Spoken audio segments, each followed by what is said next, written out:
आज हमारा दहन होगा। किसी पदार्थ के वायु में यानी ऑक्सीजन में जलने पर ऊष्मा तथा प्रकाश उत्पन्न होती है। तो जलने की इसी क्रिया को दहन कहते हैं। हम जानते हैं कि किसी भी पदार्थ को जलाने के लिए ऑक्सीजन की आवश्यकता होती है और ऑक्सीजन हमें वायु से उपलब्ध होता है। तो यानी कोई भी वस्तु मान लिया जाए, अगर हम उसको जलाते हैं तो उसको हम क्या वायु में जलाते हैं तो वो ऑक्सीजन वहां से प्राप्त कर लेता है। तो वो जो जलता है उसके साथ साथ हमें ऊष्मा और साथ में प्रकाश भी मिलती है। कहने का मतलब जब एक अंधेरा कमरा हो, मान लीजिए हम उसमें किसी कैंडल को जला रहे हैं यानी किसी मोमबत्ती को जला रहे हैं, तो जलाने के साथ साथ क्या होता है, वो अंधेरे कमरे में भी प्रकाश आने लगती है यानी दिखाई देने लगता है। वैसे कहा जाए तो ये प्रकाश क्या अदृश्य होता है, परंतु वो क्या करता है, दूसरी वस्तुओं को देखने में सहायता प्रदान करता है। तो अगर हम किसी वस्तु को देखते हैं तो प्रकाश की सहायता से देखते हैं, और अगर किसी अंधेरे कमरे में हम जाते हैं तो हमें कुछ दिखाई नहीं देता। लेकिन जब हम मोमबत्ती जलाते हैं या फिर मान लीजिए इलेक्ट्रिक का ही क्या करते हैं, जब बल्ब जलाते हैं तो हमें वस्तु दिखाई देती है। तो कहने का मतलब क्या है, हम मान लेते हैं किसी मोमबत्ती को जला रहे हैं, सपोज दैट ये मेरा अंधेरा कमरा है, इसमें हम मोमबत्ती जला रहे हैं। तो सबसे पहले यहाँ तो वायु उपस्थित है, और जब हम मोमबत्ती को जला रहे हैं तो वो वायु से ऑक्सीजन प्राप्त कर रहा है, और वायु से ऑक्सीजन प्राप्त करने के कारण क्या है, वो जला। और जलने के कारण जब मोमबत्ती को कुछ देर तक उसके पास हम हाथ लेके जाते हैं तो हमें जलन उत्पन्न होती है हाथ में, यानी कि वो क्या करता है, ऊष्मा उत्पन्न करती है, क्योंकि उसके ऊष्मा के कारण ही हमारे हाथ में जलन उत्पन्न होती है। और जब हम मोमबत्ती जला देते हैं तो उससे क्या होता है, दूसरे वस्तु कहाँ रखे हुए हमें दिखाई देने लगते हैं। यानी कि जब हम मोमबत्ती को जलाते हैं तो ऊष्मा भी निकलती है और साथ में उससे क्या निकलती है, प्रकाश भी निकलती है। तो इसी क्रिया दहन कहते हैं। अब दहन का एक एग्जाम्पल देखते हैं, जिसे हम मान लीजिए कोई कार्बन लेते हैं और कार्बन को कहाँ जलाते हैं, वायु में, यानी कहने का मतलब ऑक्सीजन में जलाते हैं तो कार्बन डाइऑक्साइड बन जाता है, और साथ ही ऊष्मा उत्पन्न होती है और प्रकाश भी निकलता है, यानी प्रकाश भी क्या होता है, उससे उत्पन्न होता है। उसी प्रकार अगर हम गंधक को यानी कहने का मतलब सल्फर को वायु यानी ऑक्सीजन में जलाते हैं तो सल्फर डाइऑक्साइड बन जाता है, और इससे भी हमें क्या निकलता है, ऊष्मा और प्रकाश निकलता है। दहनशील पदार्थ या उसी को हम बोलते हैं ज्वलनशील पदार्थ। देखो, वैसे पदार्थ जो दहन की क्रिया में जलते हैं, जैसे कि हम अभी इससे पहले एक एग्जाम्पल दिए थे, दहन में हम मोमबत्ती को जलाते हैं तो दहन की क्रिया में जल कौन रहा है, मोमबत्ती। तो यहाँ पे मोमबत्ती जो होगा वो क्या होगा, दहनशील पदार्थ या ज्वलनशील पदार्थ। जो वैसे पदार्थ जो दहन की क्रिया में जलते हैं उसे दहनशील पदार्थ या ज्वलनशील पदार्थ कहते हैं। जैसे कार्बन, हम बहुत बार एग्जांपल दे चुके हैं कि कार्बन को ऑक्सीजन की उपस्थिति में जलाने पे कार्बन डाइऑक्साइड बनता है, तो यानी ऑक्सीजन की उपस्थिति में जल रहा है, लेकिन जल कौन रहा है, कार्बन। उसी तरह सल्फर, केरोसिन तेल, हम लोग जब अंधेरे होते हैं तो लालटेन में केरोसिन तेल रख करके जलाते हैं, केरोसिन तेल। मोम को मोमबत्ती में लगा करके जलाते हैं, कागज को जलाते हैं, पुआल को जलाते हैं इत्यादि। ये सभी क्या हो जाता है, दहनशील पदार्थ। सिंपल सी बात है, जो जला दहनशील पदार्थ, जो जल गया वो दहनशील पदार्थ। अब कुछ तो ऐसे भी पदार्थ होते हैं जो जलते नहीं है, तो जो नहीं जलते उसे हम अदहनशील पदार्थ या अज्वलनशील पदार्थ कहते हैं। जैसे देख सकते हो दहनशील या अज्वलनशील पदार्थ, वैसे पदार्थ जो दहन की क्रिया में नहीं जलते हैं, दहन की क्रिया में नहीं जलते हैं, उसे अदहनशील पदार्थ या अज्वलनशील पदार्थ कहते हैं। ठीक ना। जैसे पत्थर को हम कितनों भी जलाते हैं नहीं जलते हैं। ईंट, शीशा, मिट्टी इत्यादि ये सभी क्या है, नहीं जलते हैं। अब इसमें कुछ ऐसे पदार्थ होते हैं जैसे कि मेरा ये कार्बन है, या जो कि जलता तो है, लेकिन कुछ ऐसे पदार्थ है जो इसके जलाने में क्या करते हैं, सहायता प्रदान करते हैं। जैसे उसे हम दहन का पोषक पदार्थ कहते हैं। यानी कि मान लिया जाए हम कार्बन को जला रहे हैं, तो कार्बन को जलाने के लिए ऑक्सीजन की तो आवश्यकता पड़ रही है ना, तो ये जो ऑक्सीजन है ये पोषक तत्व है किसका, तो दहन का।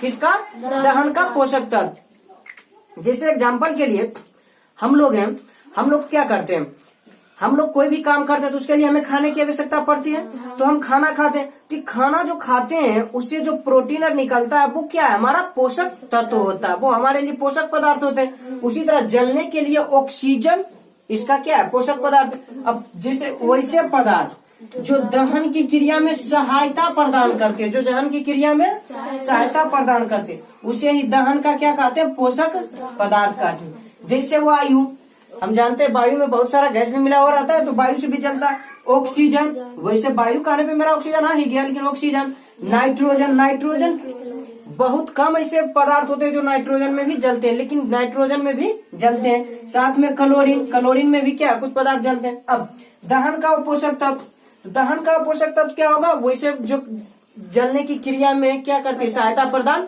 नहीं करती है।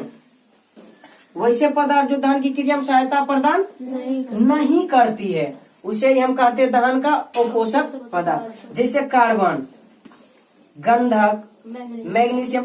कार्बन जलता है लेकिन जलने में किसी को सहायता प्रदान नहीं करता है। गंधक हम इसको जलाते हैं लेकिन ये किसी के जलने में सहायता प्रदान नहीं करता है।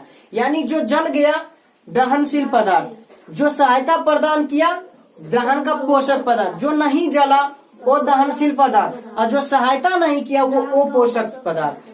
अभी तक जो भी हम देखे थे वो ऑक्सीजन की उपस्थिति में जल रहा था। अब हम कुछ ऐसे भी वस्तु देखेंगे जो ऑक्सीजन की उपस्थिति में भी जलते हैं। यानी कहने का मतलब क्या है कि वहाँ जो पोषक तत्व होगा, दहन की पोषक तत्व, वो ऑक्सीजन न रह करके हमारा नाइट्रोजन या फिर क्लोरीन होगा।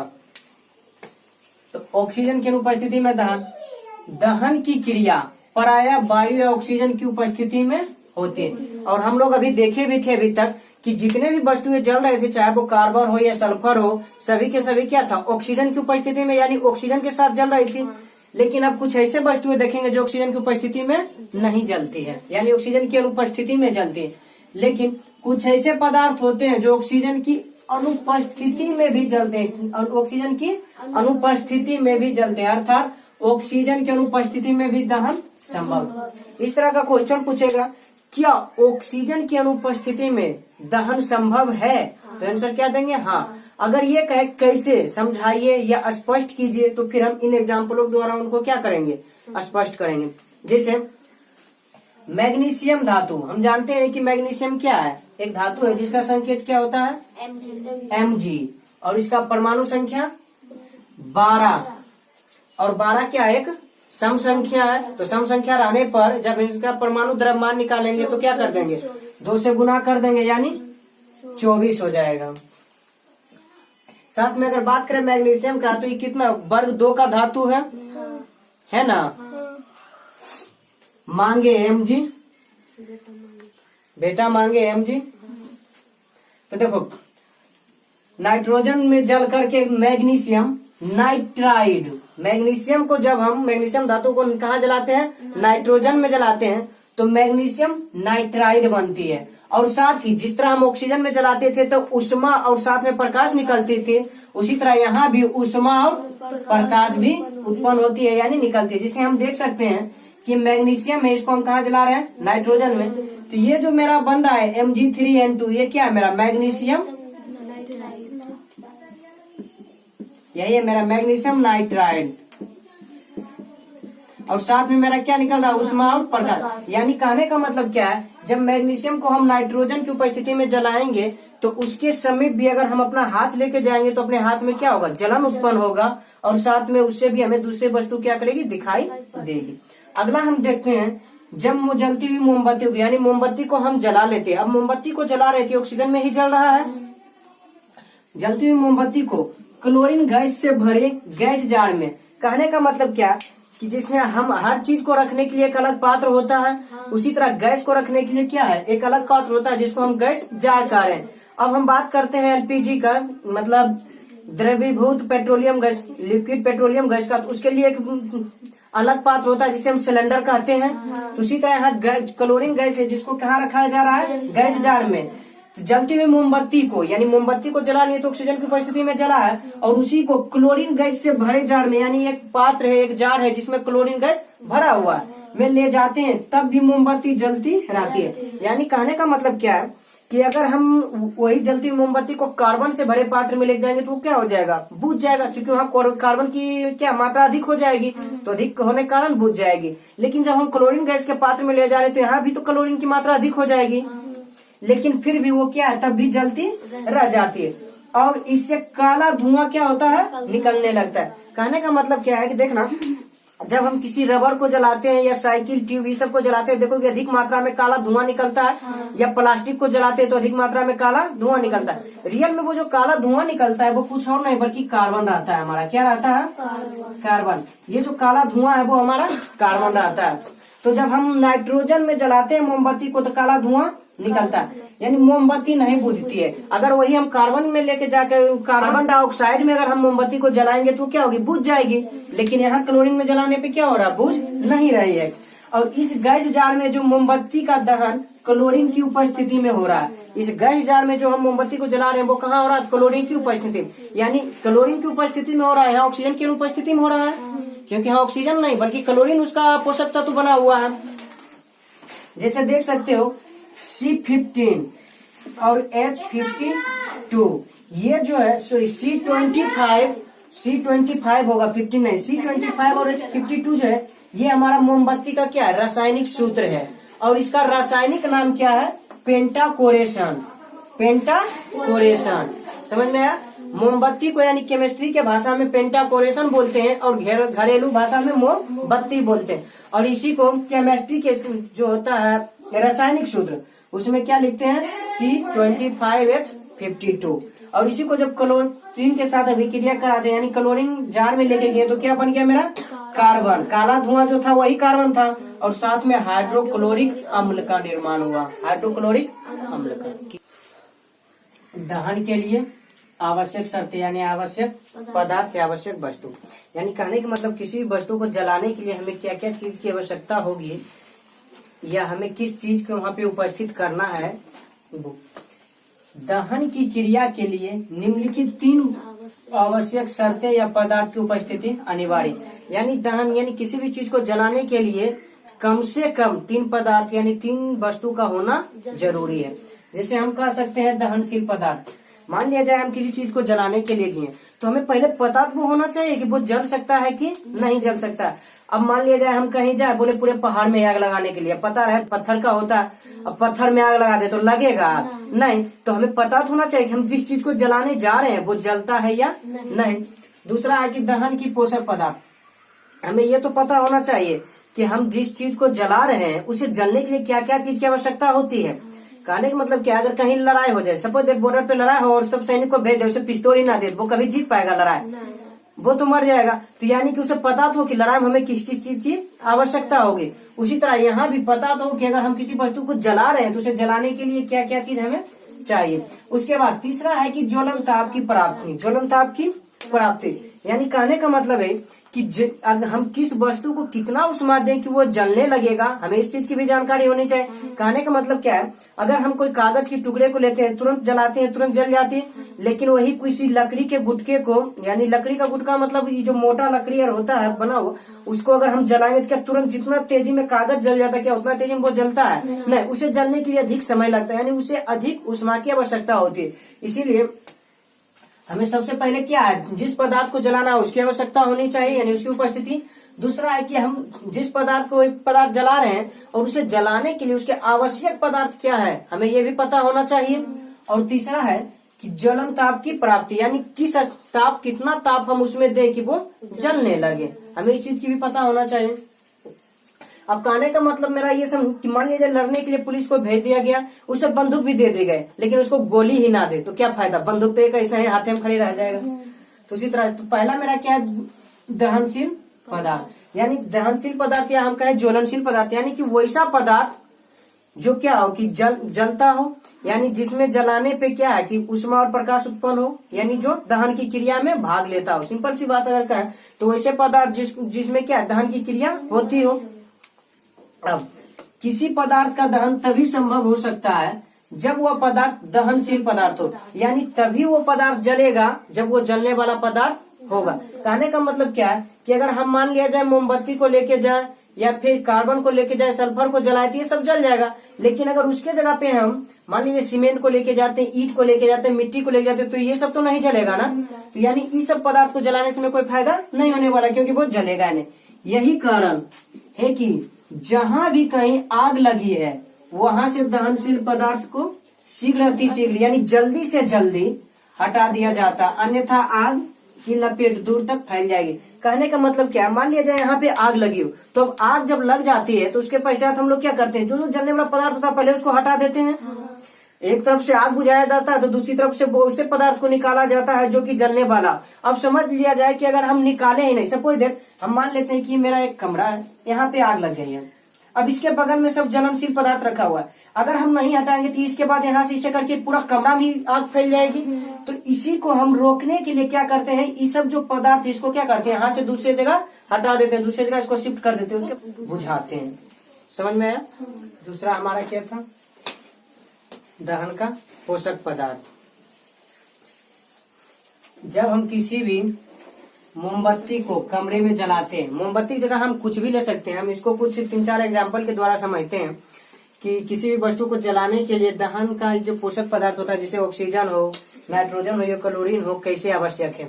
तो जब हम किसी कमरे में मोमबत्ती को जलाते हैं तो वह जलती रहती है। अगर हम मोमबत्ती को जलाते हैं तो वो क्या होती है, जलती रहती है। किंतु जब उसी मोमबत्ती को शीशे के एक बर्तन से, शीशे के कोई भी बर्तन, जैसे हम मान लेते हैं शीशे के गिलास से भी अगर ढक देते हैं तो वो थोड़ी देर के बाद क्या होती है, बुझ जाती है। क्योंकि जब हम मान लिया जाए, हम ये एक मेरा मोमबत्ती है, अगर हम यहाँ पे इसको जला रहे हैं तो यहाँ पर ये वायु में जो ऑक्सीजन है उससे ये प्राप्त कर रहा है। किंतु जब हम इसको ढक दिए तो ये एक सीमित मात्रा में वहाँ पे वायु रहती है, वो ना तो बाहर आ पाते और ना ही अंदर जा पाते। तो उस जो सीमित मात्रा में जो वायु है, जब तक उसमें ऑक्सीजन है तब तक तो ये जलती रहती है, लेकिन जब उसका ऑक्सीजन खत्म होता है फिर ये क्या होती है, बुझ जाती है। यानी ढकने के थोड़ी देर बाद बुझती है, क्योंकि थोड़ी देर तक तो वहाँ कुछ वायु है ना, बुझ जाती है। ऐसा इसलिए होता है क्योंकि उसे ऑक्सीजन नहीं मिल पाती है, क्योंकि वहाँ चूंकि ढक देने के बाद जितना भी वायु था उसे तो ऑक्सीजन वो खत्म कर देती है, तो फिर ऑक्सीजन कुछ वहाँ बचता ही नहीं। जबकि मोमबत्ती को जलने के लिए ऑक्सीजन की आवश्यकता होती है, क्योंकि ऑक्सीजन जो है दहन का पोषक पदार्थ है। यानी इससे हमें ये समझ आती है कि अगर ऑक्सीजन की जरूरत नहीं होती तो ढकने के बाद भी उसे जलना चाहिए था, लेकिन ढकने के बाद वो नहीं जल रहा है, इसका मतलब कहीं ना कहीं उसे ऑक्सीजन की आवश्यकता हो रही। और यही रीजन है कि ऑक्सीजन को हम कहते हैं क्या, दहन का पोषक पदार्थ कहते हैं। जो अभी हम पढ़े उसे हम एक एग्जाम्पल के द्वारा देखते हैं। हम सबसे पहले पढ़े थे दहन के लिए, दहन। तो दहन में हम लोग क्या देखे थे कि दहन में जलने के लिए दहनशील पदार्थ, जैसे हम ज्वलनशील पदार्थ कहते हैं, उसकी आवश्यकता होती है। दूसरा हम लोग देखे थे कि उसके लिए पोषक तत्व, दहन की पोषक तत्व। तो हम मोमबत्ती, हम जानते हैं कि मोमबत्ती जो होता है, मोम होता है, वो क्या होता है, जलती है। यानी मोमबत्ती क्या है, यहाँ हम लोग देख सकते हैं कि जब एक कमरे में हम मोमबत्ती को जला रहे हैं तो ये जल रहा है आसानी से। तो यहाँ पर अगर हम बात करें तो ये शील पदार्थ है, लेकिन यहाँ पर जब कमरे में हम जला रहे हैं तो ये जल रहा है, क्योंकि इसे पर्याप्त मात्रा में क्या मिल रही है, ऑक्सीजन मिल रही है। और हम देखते हैं कि ये जो है, देखो अगर हम इसके पास लेके जाते हैं तो इससे क्या होता है, मेरे हाथ को जलन उत्पन्न करने लगती है, यानी इससे उष्मा निकलती है और साथ में इससे क्या निकलती है, प्रकाश भी। जब हम इसको, शीशा का एक गिलास है, जब हम इसको ढक देते हैं तो इसके अंदर जो स्थान है मात्र उतना ही वायु उसे मिल पाती है।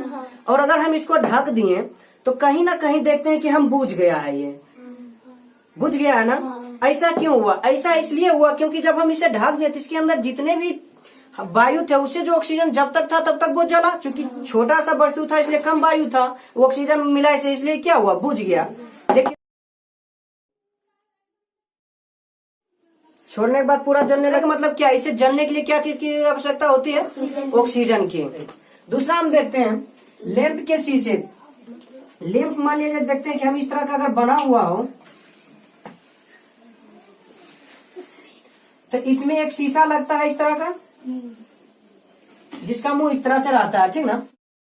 लैंप और लालटेन दोनों दो चीज होता है। लैंप का शीशा बड़ा होता है जबकि लालटेन का शीशा जो होता है वो छोटा होता है।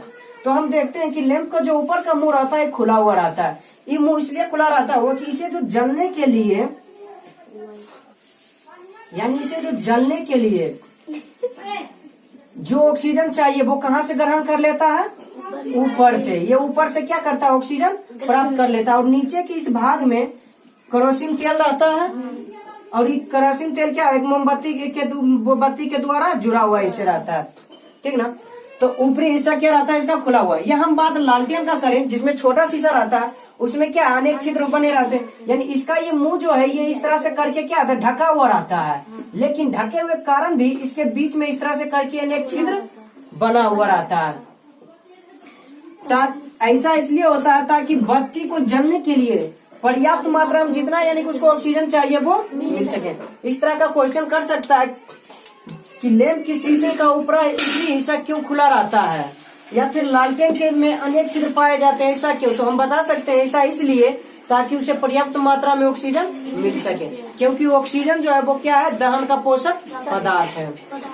तीसरा हम ये कर सकते हैं कि जलती हुई सल्फी को कार्बन डाइऑक्साइड गैस से भरे एक गैस जार में, जिसमें गैस रखा जाता है उसको हम गैस जार बोलते हैं, ले जाने पर सल्फी बुझ जाती है। क्यों बुझ जाती है? तो ऐसा इसलिए होता है कि कार्बन तो पोषक दहन का पोषक पदार्थ है ही नहीं, बल्कि वो पोषक पदार्थ है, तो जलने में सहायता प्रदान नहीं कर सकते, बल्कि जलने में क्या करेगी, रुकावट उत्पन्न करेगी, जिसके कारण सल्फी बुझ जाएगी। या फिर हम लोग देखते हैं, फिल्म में देखते हैं या किसी भी चीज में कि जब भी किसी व्यक्ति को आग लगी हो या उसके कपड़े में आग लगे हो तो उसे क्या किया जाता है, मोटे कंबल के द्वारा ढक दिया जाता है। मोटे कंबल के द्वारा इसलिए ढक दिया जाता है कि जब हम उसे ढक देते हैं तो उसे भी ऑक्सीजन नहीं मिल पाती है, और ऑक्सीजन नहीं मिलने के कारण वो क्या होता है, बुझ जाती है।